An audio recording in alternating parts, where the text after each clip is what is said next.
নহে সমাপ্ত কর্ম মোদের, অবসর কোথা বিশ্রামের। উজ্জ্বল হয়ে ফোটেনি আজো সুবিমল জ্যোতি তাওহীদের। নহে সমাপ্ত কর্ম মোদের, অবসর কোথা বিশ্রামের। উজ্জ্বল হয়ে ফোটেনি আজো সুবিমল জ্যোতি তাওহীদের। নহে সমাপ্ত কর্ম মোদের।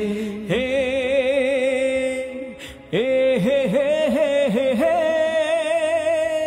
লা লা লা লা লা লা। কি অবস্থা চাচা, খুব কষ্টে আছে? আল্লাহ আল্লাহ ঠিক করে দিন। কোরআনের পায়নি কো বারতা, এখনো অগণিত জনতা।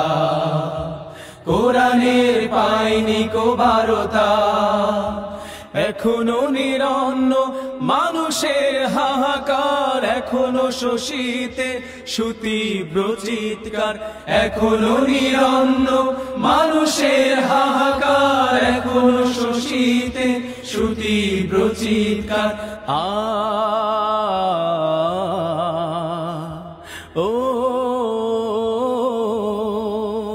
তাই ভাঙতে হবে, ভাঙতে হবে মিথ্যার ভিতে সমাজে।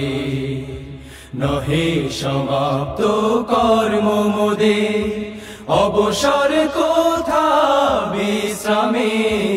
উজ্জ্বল হয়ে ফোটেনি আজো সুবিমল জ্যোতি তাওহীদের। নহে সমাপ্ত কর্ম মোদের। আলহামদুলিল্লাহ, আসলে মানুষের দুর্ভোগ অনেক অনেক কষ্ট তারা করছে। দেশের ছাত্র জনতা হাতে হাত ধরে যেভাবে বিজয়কে নিশ্চিত করছে, এই পরিস্থিতিকেও আল্লাহর উপরে তাওয়াক্কুল করে আমরা মোকাবেলা করবো ইনশাআল্লাহ, এবং এই পরিস্থিতি ঠিক হয়ে যাবে ইনশাআল্লাহ।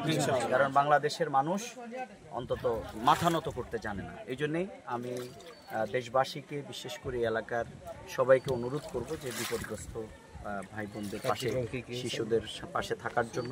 আমরা রিলিফ দিচ্ছি না, আমরা কিন্তু কিছু উপহার নিয়ে আসছি। আমাদের ভাই বোন বিপদে পড়লে এক অন্যের বাড়িতে যাইলে যেরকম নিয়ে যায়, আমাদের আল্লাহর উপরে তাওয়াক্কুল করে পরিস্থিতি ইনশাআল্লাহ আমরা মোকাবেলা করব। এবং আমরা সবার কাছে দোয়া চাই, আল্লাহ তাআলা যেন এই পরিস্থিতি থেকে মানবতাকে উত্তরণ মুক্তি দান করেন, সে প্রত্যাশা কামনা করে ধন্যবাদ। আসসালামু আলাইকুম।